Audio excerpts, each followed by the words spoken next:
get some confirmations out there. Holla at me, boys. Holla at me, boys. That makes no sense.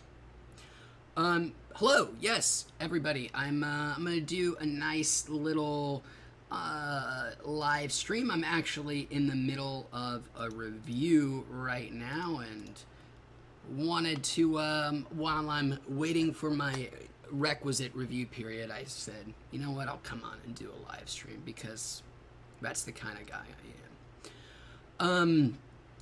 So I'll wait for some folks to show up. In the meantime, I'll go ahead and have another one of these Dr. Norm's chocolate chip cookies. I have had 3 so far of 10, so this is number 4.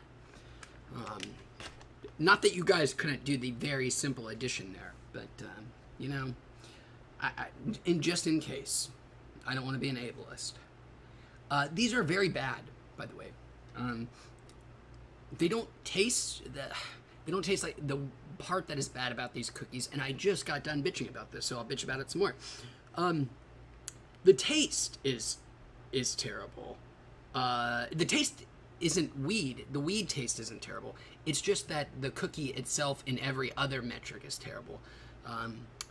But, you know, these might be the most mind-blowing cookies ever, so open mind.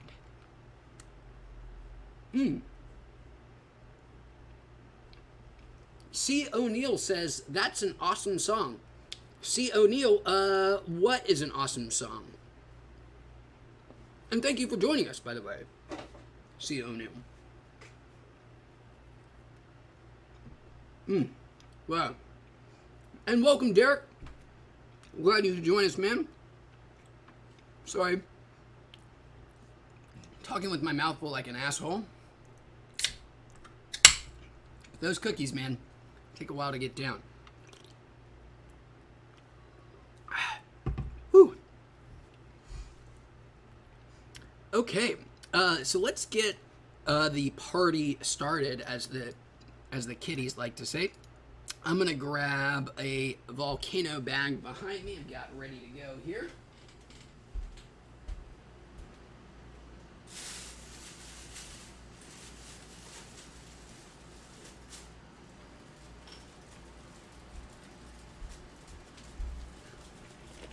While that's filling up, I'll go ahead and do another one of these miserable bastards. Then I'm halfway through. Halfway through.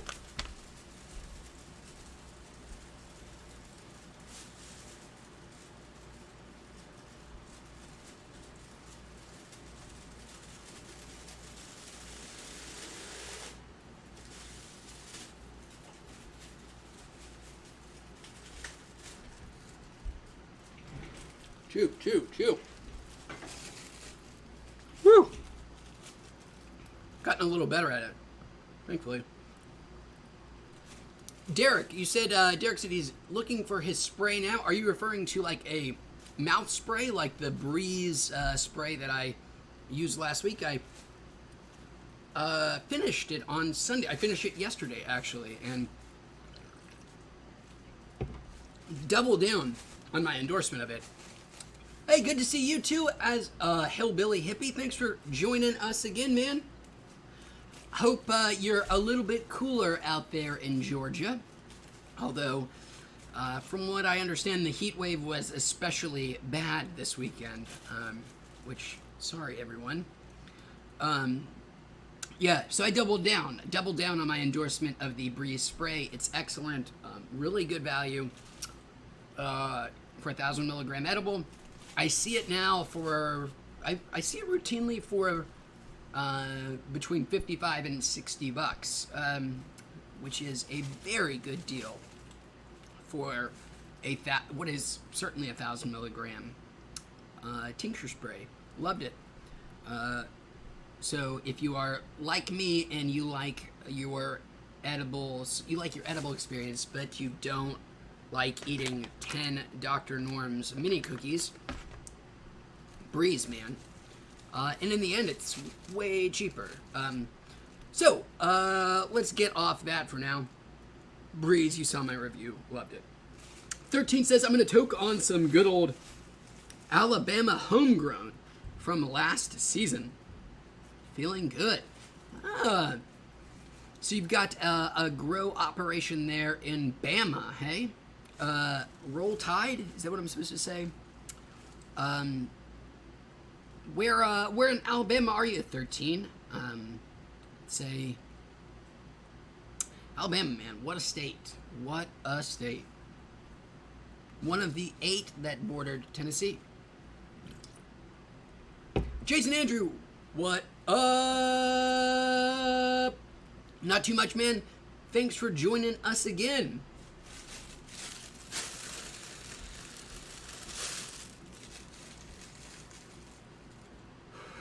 Johnny Garcia says, what's up from California?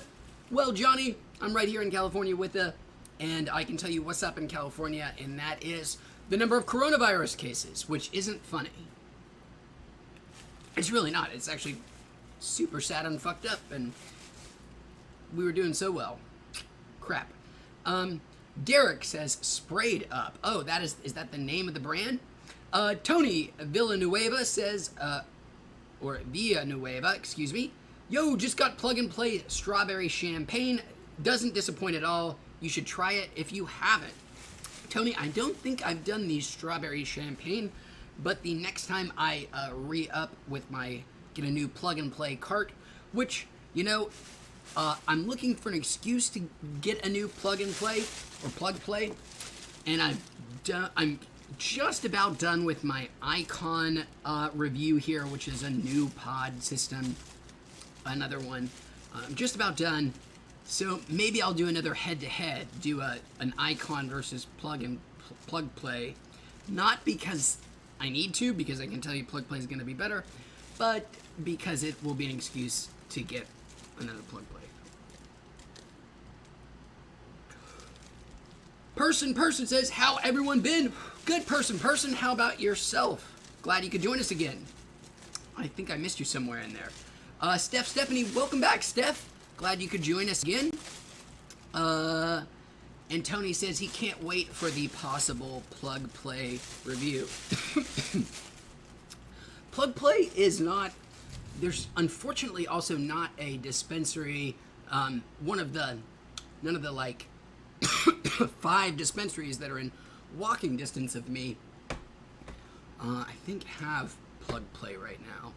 So I'd have to get in a car and drive, which is so foreign now. So weird. I've driven. I don't know what I'm saying, but I haven't driven far. So we are volcanoing here. I'll get everybody caught up. I'll show everybody the lead here in a moment. But I'm here for a little bit. Decided to pop on in between doing a review. I started this a little bit ago. I have eaten 5 of these Dr. Norm's chocolate chip cookies. Can't tell you about how they are working yet, but what I can tell you is that I don't like the taste of them. They're like sand. Once you bite into it, it's just like a mouthful of sand. Sorry, Dr. Norms, I've been really slagging on you. Not because, and again, Dr. Norm, and I don't know why I'm addressing you as if you're a real person, but you will be totally vindicated, and all will be forgiven if you end up being quite potent. So we'll see. Johnny Garcia says, peace, everyone, stay safe. Yes, I appreciate the sentiment, and everyone please do whatever you can to stay healthy, stay safe, and stay sane. 13 asks, what's the milligrammage? It is 100, or according to the lab testing results there on the back, 101.81. Because yes, that's what we need, is we need our lab testing results to the to the 100th decimal place. Why? What could that ever possibly matter? I don't know. But, I'm glad it's there. 108.1 milligrams. 101.8, not even 102, but 101.81 0.81. I think I just said that wrong so many times. Sort of suggesting maybe it's actually more than 101.81.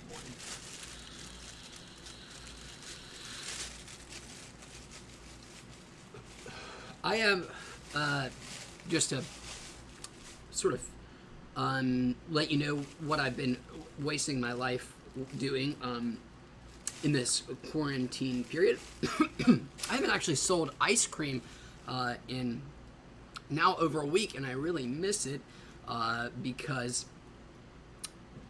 just to be safe,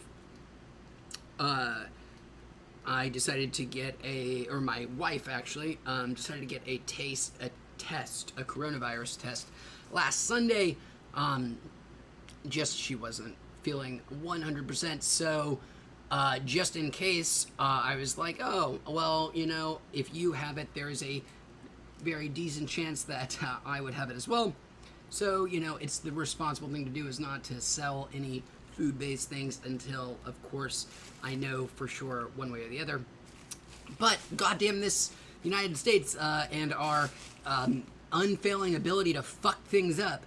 And now test results are starting to take an obscenely long amount of time, way longer than it took, in April and May to get results back. We were told originally the shocking time frame of 5 to 7 days, and is now 5 to 10 days. And I assume could even slip past that. It's just shameful. It's totally shameful. Boy. But anyways, I brought that up to say what I've been wasting my life on, because I haven't been doing that, is I've been playing so much of this game that I've mentioned called Hard Space Shipbreaker, and oh my god, I can't stop. I can't stop. It is a simulator. Well, how can you simulate something that doesn't exist? Wait, of course you can simulate something that doesn't exist. That's what, you can speculate all kinds of things. But it is a simulation of what somebody assumes being a shipbreaker, who is a person who tears apart ships for scrap that are no longer useful. It's a very dangerous job that exists here in the world, but it is for, seaworthy vessels when some giant ocean liner it's no longer fuel efficient. Usually somewhere on the Ivory Coast, they moor that ship somewhere off the beach, and some severely underpaid people are out there with their welders taking it apart piece by piece, selling the most valuable stuff first, and eventually all the iron and steel and everything hopefully gets recycled, except for all the, of course, nasty fuels and chemicals and the sewage and all that shit, which just ends up right there in the ocean, right off the coast of whatever country is, having to make its citizens break down ships in such unbearable conditions. But that's just the modern world. 13. Oh, excuse me. Kyle, welcome. Kyle says, "Do you like Punch Bars? One of my favorites." Kyle, I do love Punch Bars. I've reviewed Punch Bars way back when like the first year on Wheats. I know I reviewed Punch Bars back when they were 225 milligrams. Now that they're 90, they're still great. They're usually one of the most affordable edibles out there. I don't know why they're 90 instead of 100. I don't know why they do it that way. They are just as strong as 100 milligram edibles, in my opinion. And now they have gummies. Yeah, they're great. And again, it's usually super affordable, so I love Punch Bars. 13 says, "You should bring the wife in to do a collab video with you." Possibly. We'll see. In the future. I finished 2 books today, actually. 2 audiobooks, that is. I finished Ezra Klein's Why We're Polarized. That's the guy who created Vox. A book that came out earlier this year about exactly as the title suggests, why America is so uniquely polarized, how we got here, why we got here, and if there is anything we can do to prevent the death spiral. It was pretty good. If you've listened to Ezra Klein for any period of time, it was pretty redundant. Like, I've heard him make these arguments on his like interview podcast or his policy podcasts before, but it still is nice to have it in a sort of succinct, altogether form. And then a book that I liked a hell of a lot more was The Reality Bubble by Zia Tong, I think, a Canadian science writer. Fucking incredible. It is a book, it's broken down into roughly 10 chapters, each one talking about a thing that we perceive incorrectly as reality, when in fact the truth of whatever the situation may be is very different. An incredibly talented writer, just very conversational with her prose, very willing to be experimental, and also she's willing to make big, giant pronouncements, and is willing to not be an optimist for optimist's sake. I remember I love this so much that I end up like clipping it and sending it a clip of it to my wife. In a chapter about factory farms, she refers to bulls as cum stars, and oh my god, there's so many incredible, wonderful phrases in there. But the book is just chock full of things that you will you can't believe that you had never known before. One that's comes to mind that I already talked about that I find so fascinating is the fact that on Earth you assume that there are only 2 days being lived in at any given time because of the international dateline. You know, that somebody's Tuesday is another person's Wednesday and vice versa. But that's not actually true. There are actually 3 days being experienced on Earth at any given time because two countries, which are basically perpendicular on their longitude, decided to go, that were on the international dateline more or less. One decided to go one way, the other one decided to go the other. And as a result of that, there are now, and has been for a couple of decades since they decided that, there are 3 days at any given time. There are 3 different days being lived on in Earth. That's crazy to me. That's so wild. I mean, that means, I don't actually remember where the split is. It either means that somebody is living in Sunday and also somebody is living in Tuesday, or that somebody is living in, say, Tuesday and also Wednesday already. Wild.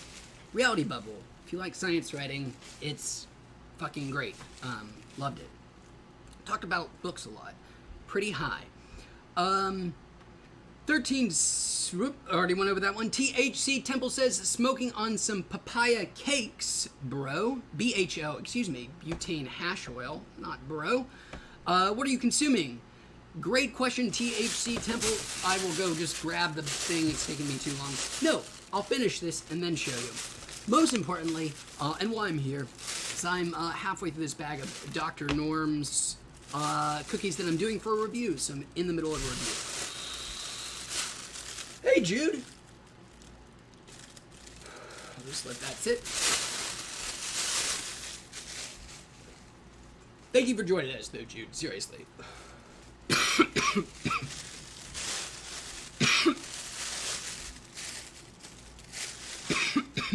Let's go ahead and do another one of these mini cookies. Because they're terrible. Again, sorry, Dr. Norm. Again, Dr. Norm doesn't even exist. Or he's dead. Boy, do I hate reading that.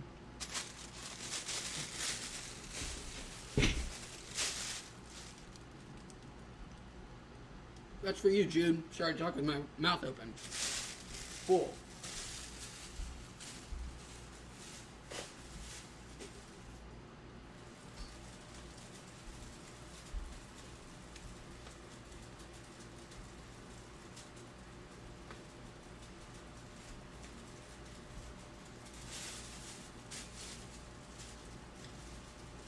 Now that my mouth is mostly clear of that cookie, but it kind of has a glue-like consistency once you've chewed it for a while. So there may be some lingering. But thank you, Jude. That's very kind of you to say. Oh, yes, I promised to show what this is. This is the same stuff I was doing last week. It's the nicest weed I've probably ever had. Claiborne County is the name of the farm, and the strain is GMO, and it is that 36.25% THC. It is fascinatingly good. It is. It's very good.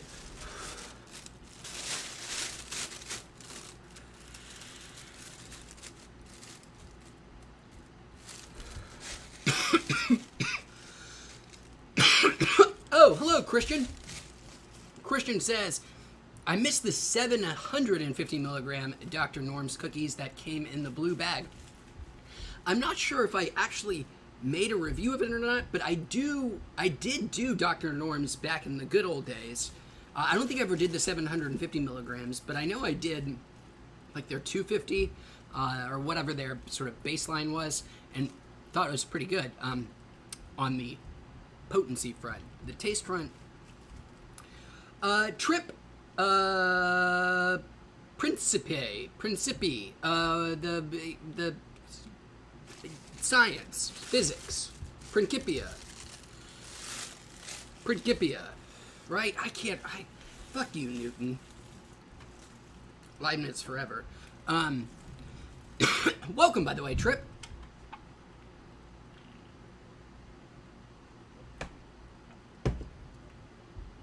I know last live stream I had heavily endorsed, and I will again. The Hulu just came out on Hulu on Friday. Holy shit, excellent, great movie. Palm Springs with Andy Samberg and that new girl that people really like that I can't remember. Christina Militoni? Anyways, doesn't matter. It's Groundhog's Day, but on vacation and with more than one person Groundhog Day. I'm sorry that I told you that. It's probably better that you didn't know that, but if you Googled it, you were going to find that out instantaneously anyways. And everybody loves Groundhog's Day, so that should inspire you to watch it. It is surprisingly great, and it is a worthy take on the Groundhog's Day, what is now becoming formula. And again, it's so great that it is becoming a formula because I always thought it is one of the best storytelling devices, like literal devices, that exists. It's just a perfect way to tell a story about, or a story about character, not so much about plot. Jude says, what's the average temp where you live? Jude, let's see, I will pull up the 10-day. This is the 10-day on my watch here. I don't know if it'll show up. I don't even know if I can get my wrist going. Oh, shit. It's just me being smug. I'm just doing this to be smug. Here's what it says, just to be less of an asshole about it. Today, 77, tomorrow, 74, Wednesday, 76, Thursday, 75. These are highs. Friday, 77, Saturday, 79, Sunday, 78, Monday, 77, Tuesday, 78, Wednesday, 77. So that's actually probably, yeah, that's usually, it will get, I live in Long Beach, California. It's amazing. Our weather is so incredibly, amazingly wonderful. Yes, we do get hot days. We've had, like, Saturday here was brutal. It was like 93 or something randomly, out of the blue. But most days are like what I just described. We'll have like the month of the months of September and October will be really hot, but it's always cool in the evenings, so it's totally livable, even without AC. Long Beach, man. Jude, if you are looking for... I was about to say very fond things of Long Beach, but I don't need to find too much. It's weird. I never understood being... It's a beard hair. That's very disgusting. I never understood before, like, having sort of local pride or having hometown pride or being sort of protective or defensive about where you live. Growing up in East Tennessee, grew up in a suburb of Knoxville, which should tell you how small it was, because, you know, most people don't know what Knoxville, Tennessee is, let alone suburbs of it. And I just did not like where I lived. It wasn't a good place.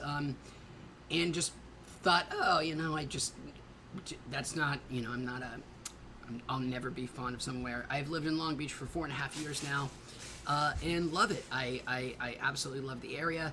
I know it's a totally irrational thing to say what I'm about to say, but it's like, oh, I could totally just, you know, this feels like home to me. I could live here forever. I've only ever really lived in 2 places that I can recollect with a lot of vigor, i.e. I wasn't a small child, and that is East Tennessee and Southern California. But Southern California, I mean, it's just like, once you get here, it's, especially Long Beach, it's like, oh, it's perfect here. I don't understand why more people aren't here. And I know that is the same conceited, dumb, illogical, narrow-minded thinking that people who lived in Knoxville or wherever I grew up, that area, were from, who had that same mindset. So it probably makes it worse that I have that and that I recognize it. Boy, that was a long answer. So I live in Long Beach, and the weather is really nice. Cool. Javier, welcome. Javier says, what is that paper bag? It is plastic, and it is vapor of the GMO strain weed that I am currently smoking. I think this is what you're talking about. It is a plastic bag. The Volcano is that volcanic-shaped device back there. It has a heating coil and a fan, and then it makes that hot air go up through that heating coil and into this bag. And there's a little oven of weed that sits on top, that will sit on top of that volcanic-shaped device. And that weed is heated by that hot air blown by that fan, produced by that coil, which then is collected in this big, very, no, like this looks way, it's not quite as, oh my God, you wouldn't want your grandmother to see you smoking it as, like, an oil rig, but this doesn't look as, like, innocuous as, like a joint or even a water pipe. Maybe just because sort of pop culture has sanitized that so much. But this looks like, oh my God, you're doing something like, you know, you're doing something way more illicit. Who does vapors from a big plastic bag other than, you know, people who are going to do drugs that potentially cause your flesh to rot off. But again, still not as bad as what an oil rig looks like to outside observers, where you're like, I mean, the applications for blowtorches and drugs before oil rigs was really limited to a couple of activities, and they were some of the more intense common drug activities. So you can see where people would have that sort of connection where, oh my God, what the fuck are you doing?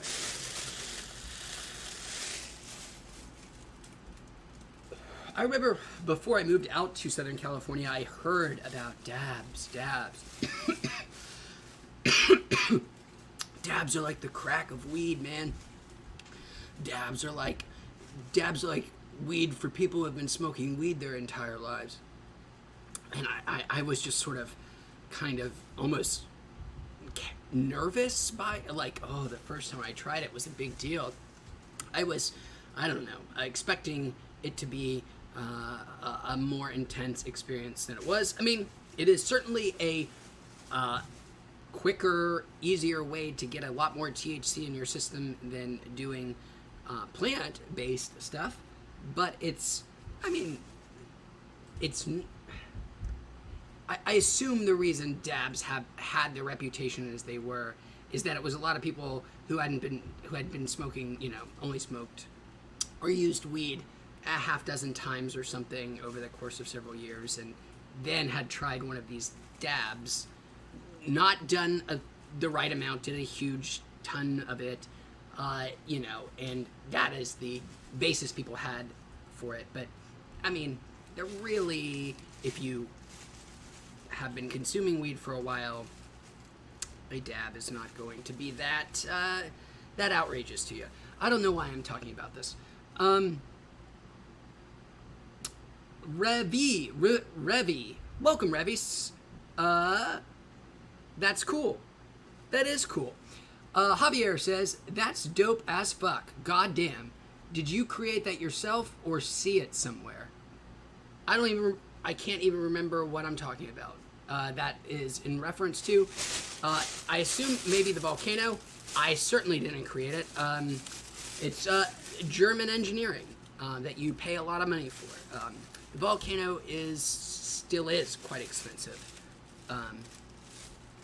13 says, you ever run out of eddies to review? You should then review flour. So, 13, I'm going to, I used to have this spiel a lot, but I will definitely do it again, because I don't think I've ranted about this all of last week. I'm super flattered everybody who asked me to review like flowers and dabs and all that kind of stuff. It's it would be nice, and there are definitely people who are capable of doing it and do it out there. It's just it's not something that I'm good at, for a variety of reasons. One, the most basic and the biggest reason is, outside of being on the margins, the differences being marginal, strain differences to me are tiny. I don't get a lot of different sensations from weed. It's all pretty much of a piece with me. I'm not saying that weed can't make me feel different. It's usually just more reflects the kind of headspace that I was already in, or the stuff that I am doing while consuming weed, not so much the strain itself. I'm not doubting that people do have differences, or have the ability to discern, and that they don't have sort of qualitative differences from one strain to another in terms of effects. It's just I don't have the radar, the senses to be an accurate judge. So that's one reason I don't do it. And then two, I also just in terms of like taste, that's another big thing. It's not one that I am particularly receptive to either. I just don't have the vocabulary for it. I mean, unlike differences in terms of sensation or feeling, they definitely have different taste profiles to me. But I'm not so. There's never been a weed that I've been like, oh my god, this is the most delectable, incredible tasting thing that I've ever experienced. I must have more of this, and vice versa. I've never had weed that I've consumed that has been so rank and low quality that I've been like, I need to avoid this like the plague. So it's just I'm not a good judge, and that is why I have not done that. That being said, I have had this thing that I would love to do. I don't know if I've ever really talked. I know I've talked about it on a live stream, maybe years ago. I don't know. It would require a lot of resources to do what I'm going to say. Resources that I don't have, neither don't have, nor could even,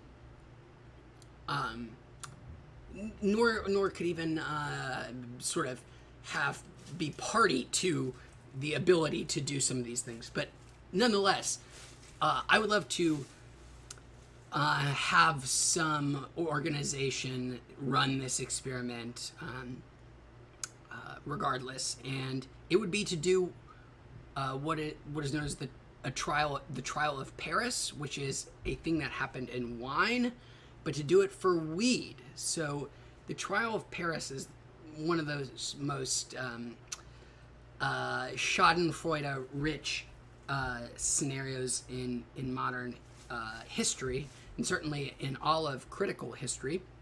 And it was the humiliation of wine critics everywhere, where some researchers proved that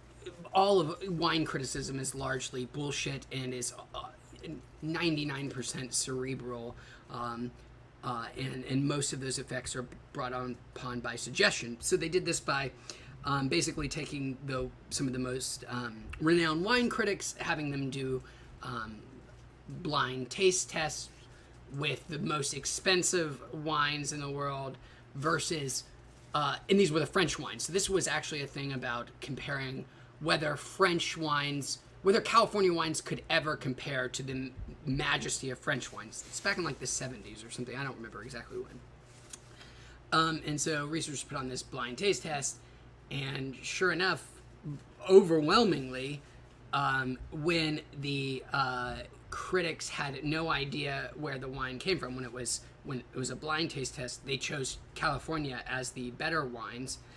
And of course, when they did know where they came from, they chose overwhelmingly French wines. And the vocabulary that they used to describe the wines basically just flipped depending on whether or not they were able to tell if the wine came from the country that they wanted it to come from. They wanted France to win. So that all being said, that's the history of a trial of Paris. It's the sort of deflating of the ability to say that you have some kind of objective standard or some kind of objective ability to discern quality based upon some totally nebulous and subjective matters or criteria. So what I would love to do is do the exact same thing, but not for any particular region, geographical areas, weed, but to simply do it for strains of weed, or even more basically, take the most basic indica, your most basic sativa, and just have people who claim that they are very good at, sativa makes them feel this way, or indica makes them feel this way, yada yada yada, so on and so forth, that they're very discerning about those things, and do the exact same experiment. Run one round blind, run one round non-blind, and just see what happens. And I would not be surprised to see there to be basically zero statistical correlation between, or ability to discern indica and sativa in a blind sort of use scenario. I don't know. I could be 100% wrong. I would love to be proven wrong, and it would be very easy to prove me wrong. It would be very easy to prove me wrong. However, it would take a lot of resources. You would need, in order to do it right, you would need quite a few participants. You would need, of course, the participants to be people of some stature in the community, people, you know, who people respect their sort of taste in weed, as it were. Yeah, I would love to do a trial of Paris for weed at some point. Again, I am trying. I would love for that to be true. My suspicion is that it would look a lot like the trial of Paris, and that there would be, you know, a lot of egg on faces. But I don't know that, and I would love to be proven wrong. And if you are a person who does experience strong differences, I am not doubting your experience at all. I'm not. I'm totally glad for you. In fact, whew, long rant. But yes, that is something that I've always would love to do. There are people out there with the research. I mean, like, fucking somebody contact. What's the High Times? Like, High Times has those kind of resources. Fuck. Vice. Somebody, like, you know, get Vice on this, and they'll do, you know, some segment. Yeah, it's perfect for them. Shit. Nobody even has to credit.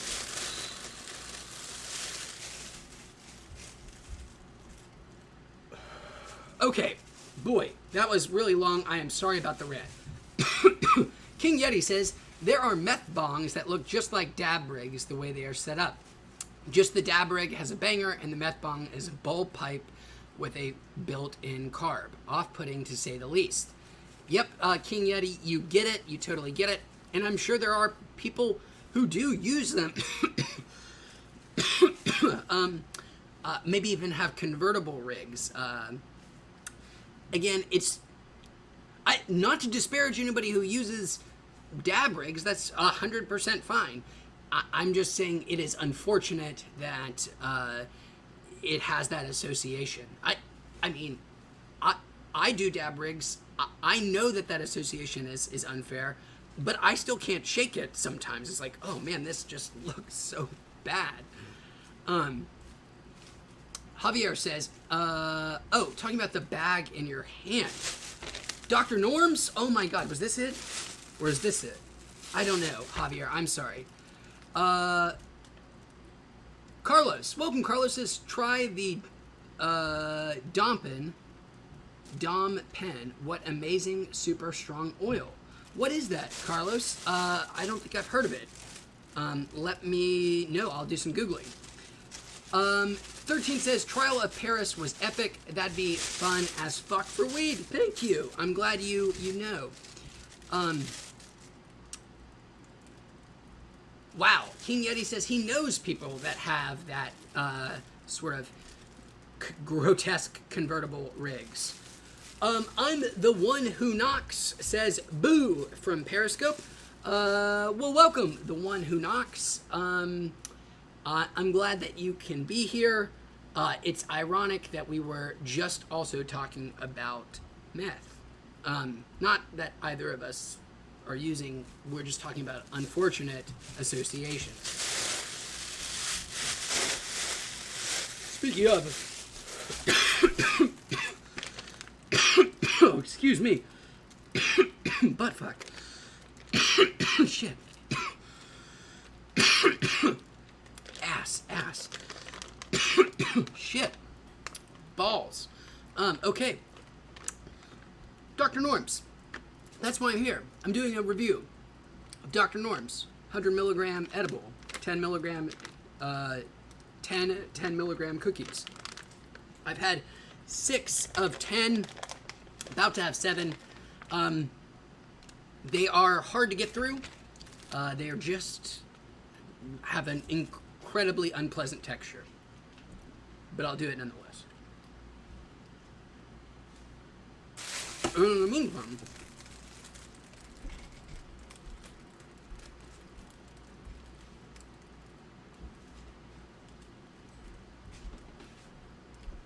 Hi, everybody. Takes so long to chew. I'm glad I share that fact with you. Whoa. How poetic. Dear God. Dear God. Let me be clear. It's not the weed taste. It's just like eating a big wet mound of sand. So for all our new folks joining in, let's do a little, we were just talking about how unsettling doing dab rigs looks, or can look, to the uneducated, the ignorant. So we'll, in the spirit of having things look suspect, I'll do one right now. My dog, I have a dog right there. She always comes up in the stream. She really never gets shown, but she's right there. She's a Great Dane. She's almost 8. Oh, there's another dog right here. This one you can see. This one's like 7. He's a border collie. He's smart,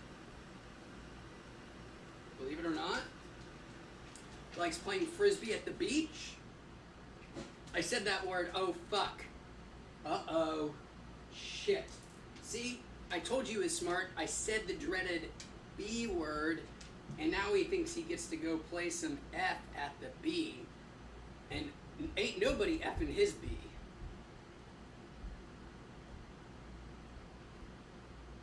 If you know what I mean. So this is some kind of wax of some brand or another that I got at the dispensary I go to. It's like 85, 84%, and here, I'll do it for you. So cheers.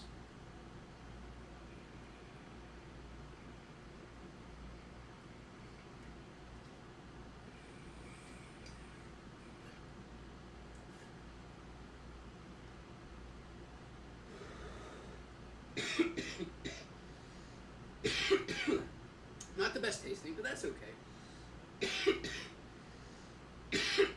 Whew.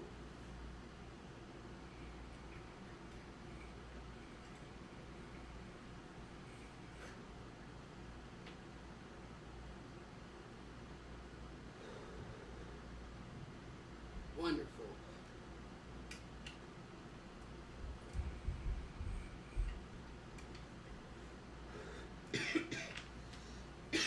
That'll do.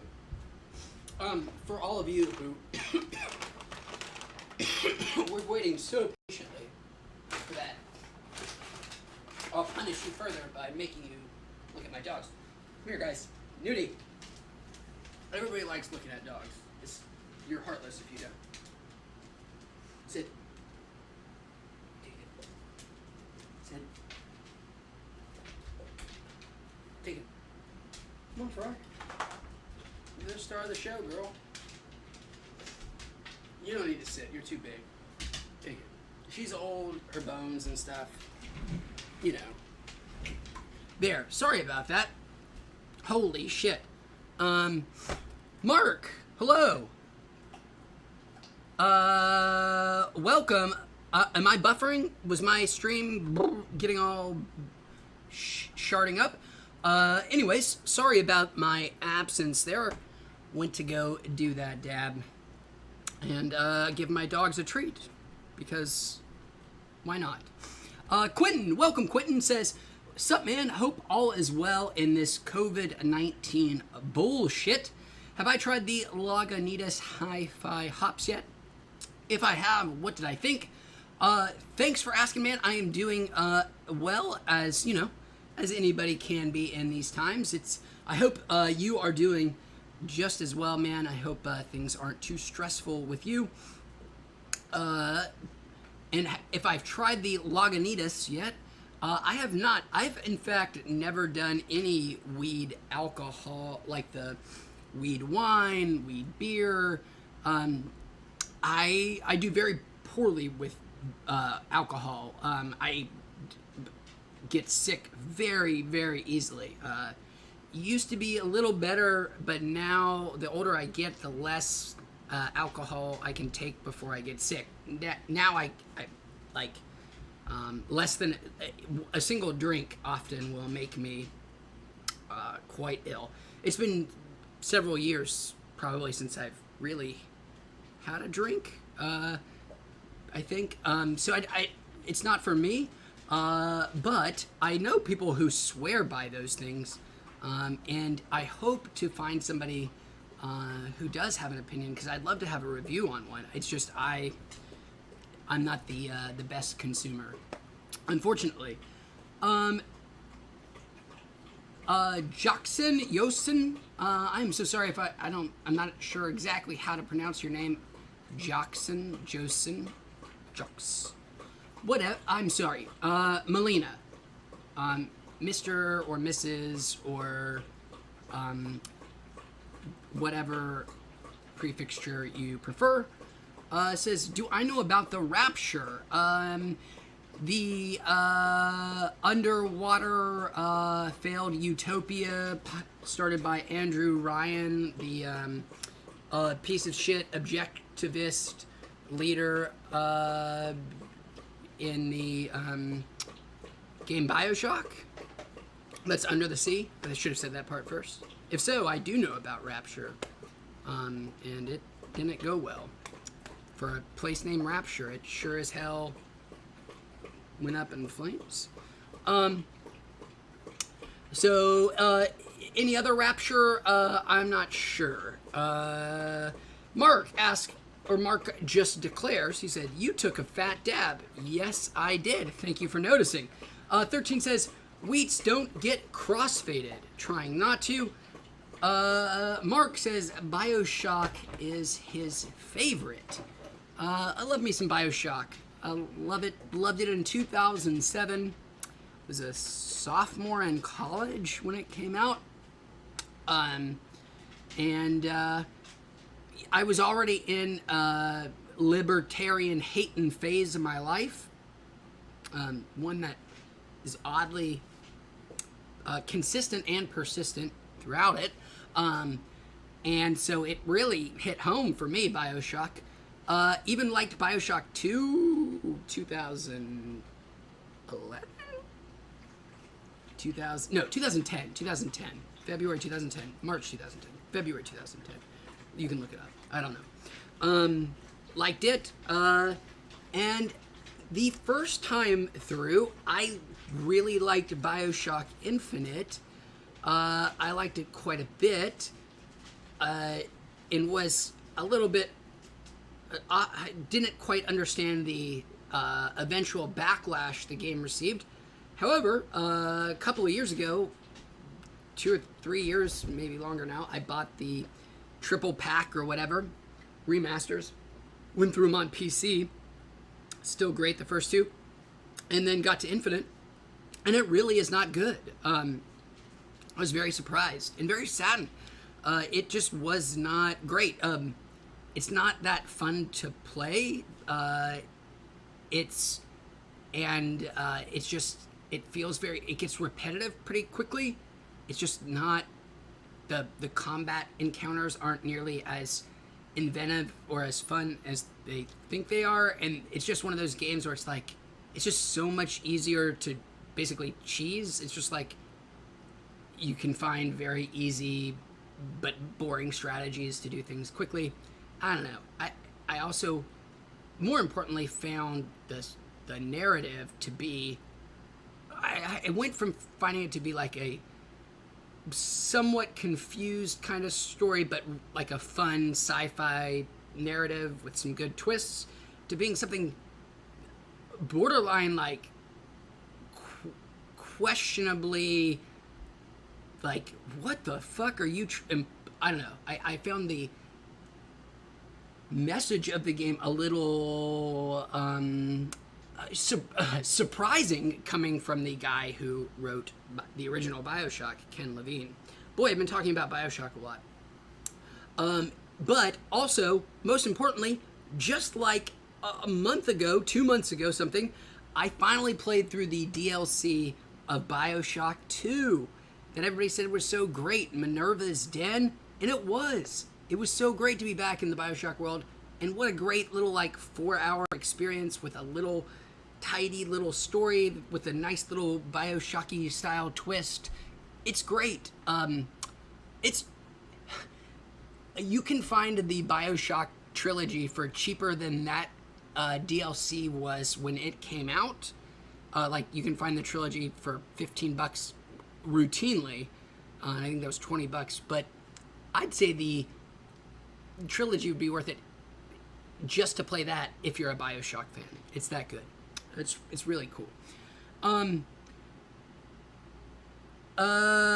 King Yeti says his GMO was small buds too. Yeah, they are noticeably small, but it's not about the size of the wave. It's about the motion of the ocean. And so, Mark says Bioshock 2 was my favorite because we were able to be a big daddy. Love being the big daddy. I found it even the kind of narrative by Bioshock 2 held up pretty well. It's kind of a fun, different view of what had happened. I found the little sisters fights annoying. I mean, honestly, like all the big daddy kind of stuff, it doesn't hold up so well. But yeah, Bioshock 2 had the weapons were better than Infinite for sure. There's more interesting things to do. But Mark, if you've never played Bioshock 2 Minerva's Den, it sounds like you probably have because your Bioshock knowledge is up there. But if you haven't, somebody who just randomly played it like a couple of months ago, it is excellent, and it will give you a perfect Bioshock little nugget of goodness with everything you want from a Bioshocky kind of story in like 3-4 hours. It's good. Check it out. And with that, I'm gonna have another cookie, which gets us up to 8. Yes, this will be number 8. 2 left. Thank God. Getting there. They seem to be quite strong, by the way. If you haven't noticed, about an hour and a half since I started, and yeah, it might be worth the juice. Might be worth the squeeze.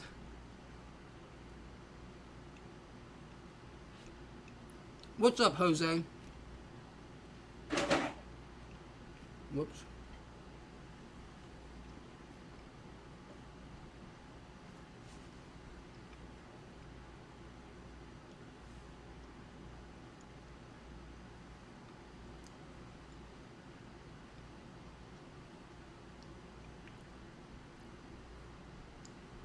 Man, I think we'll come back on, this is a prediction, people will look back on this weekend in the future as a consequential weekend in movie history. Mark my words. Nobody gives a shit about movies, but I love movies. The guy who has a name that sounds vaguely Lovecraftian, I'm so sorry, Latua, use Latua, says, these are 100 milligrams for all 10 in total. 10 each. 10 times 10. Anyways, so I'm at 80 in now. Movies, I bet you. We never thought we were going to talk about this topic. This weekend, mark my words, may be remembered, or should possibly, I think, should be remembered in movie history as one where the streaming business had started to really, I mean, of course, with the coronavirus and the movie industry being non-existent for the past 4 months or whatever, obviously, but this weekend, so many services had big, giant, huge movies, and both I assume will do well in terms of numbers and critically. And they all came out on a single weekend, and they all seem to be doing very well. And it's people will kind of look back at this as like, oh, this is maybe the weekend where really the movie theater experience it started to be doomed for sure. Those movies, Palm Springs on Hulu, big giant movie. It was the most expensive movie ever purchased at Sundance. You'll see why. Great movie. It's a movie that probably would have been a surprise hit at the box office. It's just that good.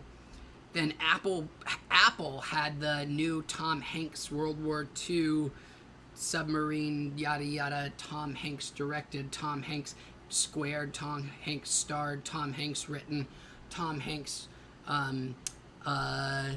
catered, Tom Hanks provided the transportation. Tom Hanks will come and watch the movie with everybody who subscribes to Apple TV Plus.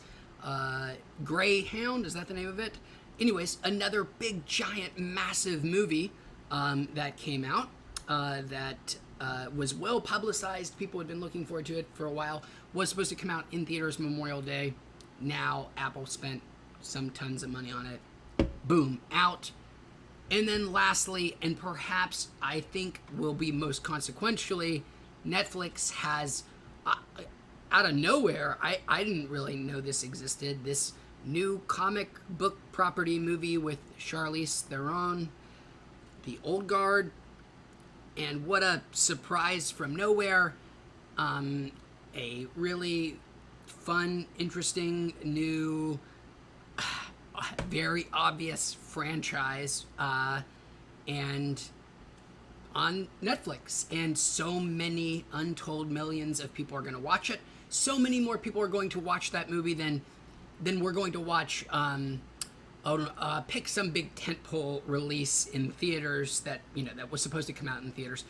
I bet you more people are going to watch The Old Guard than we're going to watch Tenet in theaters.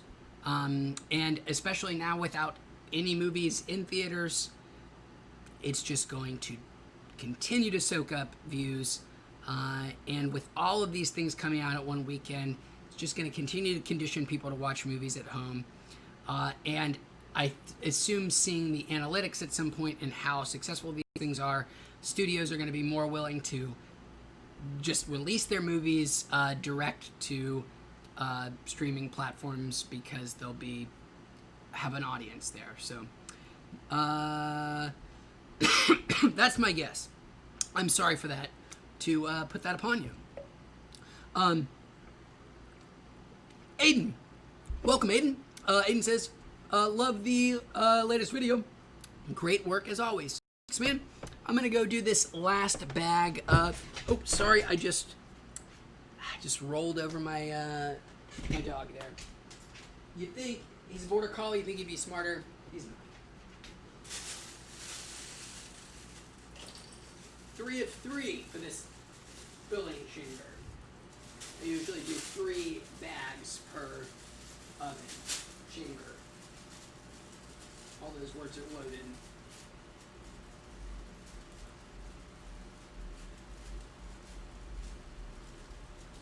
Now we wait patiently.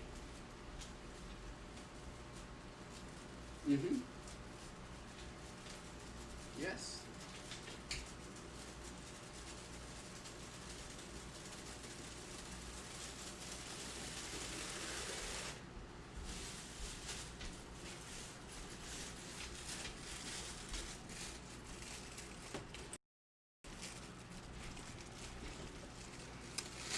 Billary, welcome. Billary says, what's up, Wheatsy baby? Have you tried growing? If not, you're missing out.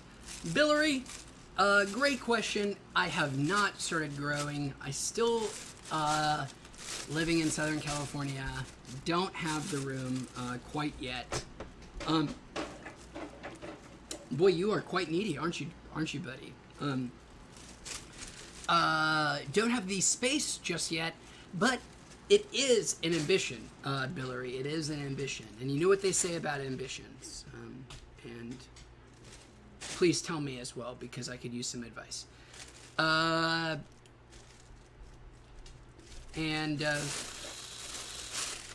I was going to say, like, oh, I didn't get caught up on chat, but I was. How wonderful. Hey, you're okay, buddy. You want to come say hi?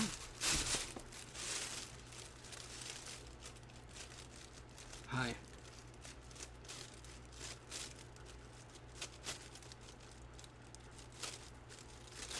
Now, I know what you're thinking. Why would you have a border collie in a city? And your question is so valid. And the answer is, I didn't intend to. When I did live in, had him for years before I lived out here, and had a nice big backyard area.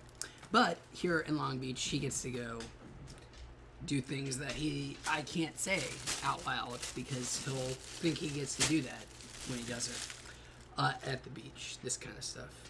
Does it look sexual? I don't know. Sorry, I protest to even say. Aiden says, any news on the Discord, or still thinking about doing that?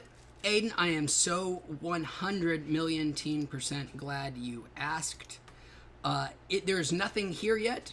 I will try to fill it out soon, but go ahead and feel free to join the basic server, and I will start getting stuff organized there hopefully soon. But yeah, let me know if that doesn't work, but I think it'll work. I hope. Again, there's nothing there yet, but feel free to post stuff if you would like. Thank you, King Yeti. And Billary says, they say the ambitious field mouse runs fast through the nighttime moonlight. That's quite the parable. Or aphorism. Or idiom. No, does an idiom have to be clever? Boy, the distinction, there's so many words for little sort of, how would you even describe them? Sayings, little bits of wisdom shared colloquially. Boy, I cannot say that word right now, but you know what I mean. There's so many ways to describe that thing, and I assume that there is some distinction between all of them, but I couldn't tell you exactly what it is. What is the difference between an aphorism and an idiom and a whatever another one of those synonyms are? But then again, that's what the English language is. It's an infinite recursive abyss of synonyms and homophones and homonyms and language families, and it just it doesn't make any sense. Boy, I guess if we're gonna go, if I'll give you one last rant here before I sign off with this last bag. My most pet project of all dumb pet project ideas is I don't understand. I mean, I get it. I that's wrong to say I don't understand. I know it's people are being they're being reasonable when they don't even think this, but why have we not tried or given any more real effort as a global people to coming up with a global lingua franca? Like, why have we not tried harder to have a single language that everybody in the globe can understand? I'm not saying we should abandon all languages. I'm not saying that that even should be people's native or first language. I'm not suggesting that. I'm just saying why haven't we? I mean, we already know that there are all kinds of cognitive benefits for teaching languages, anyways. And I don't. I wouldn't even be like so Western centric that every sort of country or region would have some ability to have some kind of input to this language. It would be an Esperanto type thing, a wholly new created language, and something very simple, something incredibly simple. There are a lot of languages out there that we can already sort of take inspiration from that have very few verbs and like a more limited set of nouns, but that can be combined in a lot of ways. I've even seen these incredible theories that like you could cover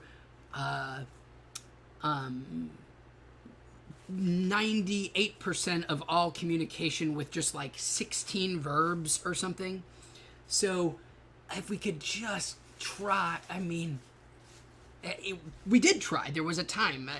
That's what Esperanto nominally was or is, but that was a century or more ago, and it's not even something that is talked about, even though it is something people forget just how powerful a shared language is. And yeah, it would just be, I don't know. As a species, I feel like we are getting so less ambitious. I know that seems weird and backwards and ironic because we're doing so many incredible and wonderful things, but like these grand ideas of what we all can accomplish, instead of just like engineering feats, but I don't know. I feel like we are getting more pessimistic, but I don't know. I'm done. Read up on the Tower of Babel. I don't know if you mean the biblical thing or the incredible web sort of idea. The web, what would you even call it? The web project, the Tower of Babel, which I think Hillary Clinton, if you're talking about the web Tower of Babel, which I think is what it's called, not the biblical Tower of Babel, it is one of the most interesting things I think that I just can't believe more people don't talk about or aren't fascinated by the Tower of Babel project online. If that's what you're talking about, everybody should look it up. It is so indescribably eerie, so utterly weird, but also at the same time it makes so total and complete sense once you understand the how of what is happening. It doesn't make what the implications of what is happening there any less spooky, but at least you'll understand exactly how they are generating this fucking craziness. But check it out, Tower of Babel. And with that, I said I was gonna, I'll do this entire bag with you. That was my goal. Tower of Babel. Let me do a quick Google.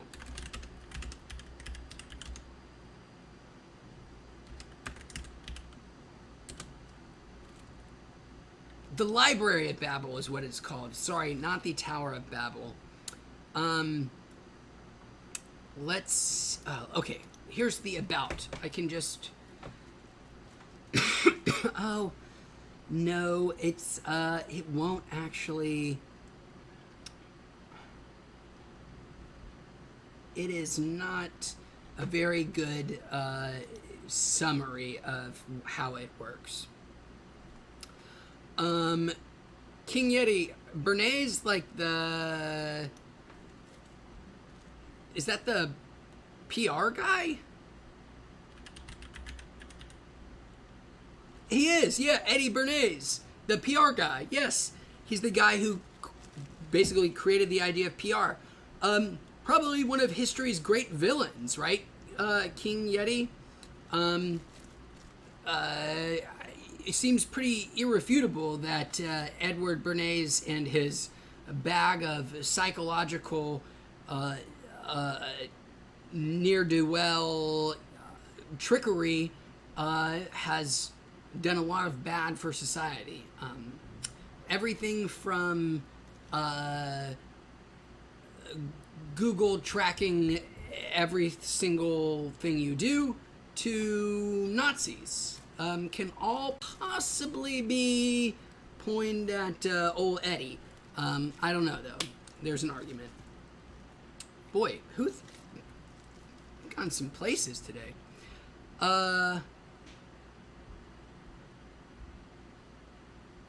Oh, Aiden says, just join the server. If you need help setting it up, I'm happy to try and help. My username is Schmegel.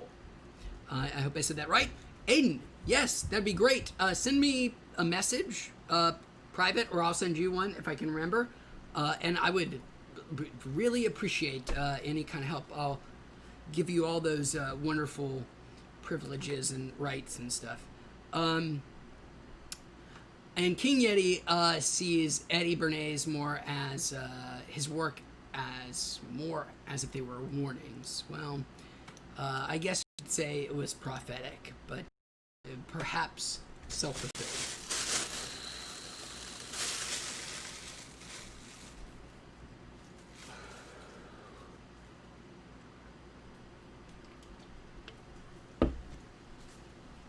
Boy. And also, how it makes total sense if you think about it that Eddie Bernays would be such a recognizable name for such a rather innocuous sounding honor, title, the creator or the founder of public relations. But in a lot of ways that makes perfect sense that the guy who created the idea of public relations would be quite notorious and famous, because that was his trade that he invented, was how to create an image for yourself. So yeah, that makes total sense. But I was gonna say, it is strange that people know that his name is pretty commonly known. No other, nobody, does anybody know who created HR? Does anybody know who created well, people do know who created accounting, sort of, at least modern accounting, like the double book principle. I don't remember who, but sort of these more mundane, sort of clerical-y kind of things, or not that that's clerical. That's public relations, not clerical, but sort of just kind of white-collar-y jobs. Nobody knows the name of any creator of any of those things, but PR, one that is nominally about how to make your clients very famous, everybody knows who it is. So there is a sort of nice symmetry. I don't know how you would describe it. It just makes total sense that everybody knows who the father of PR is, because that's his job.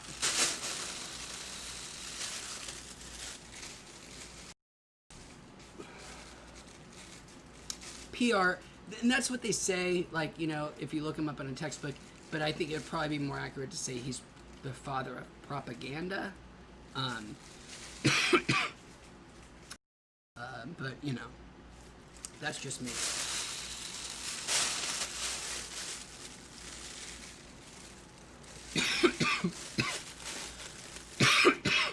Aiden says, oh, thanks, Aiden. I appreciate that. And Billary says, a lady named Karen invented HR. That was pretty good, Billary. That made me chuckle. If not out loud, at least internally.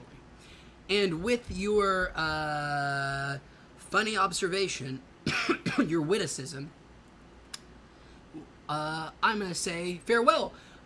Matt Caps, thanks for joining us. Sorry that you came in on Periscope just as we were leaving. I'm not sure what your emoji stream is there, but it looks wonderful. And Yeti, before I go, would like to counter that Mr. John D. Invented propaganda. That's a discussion for another day, but I like your theory. Goodbye, everybody. Thanks for hanging out. We'll do this again soon.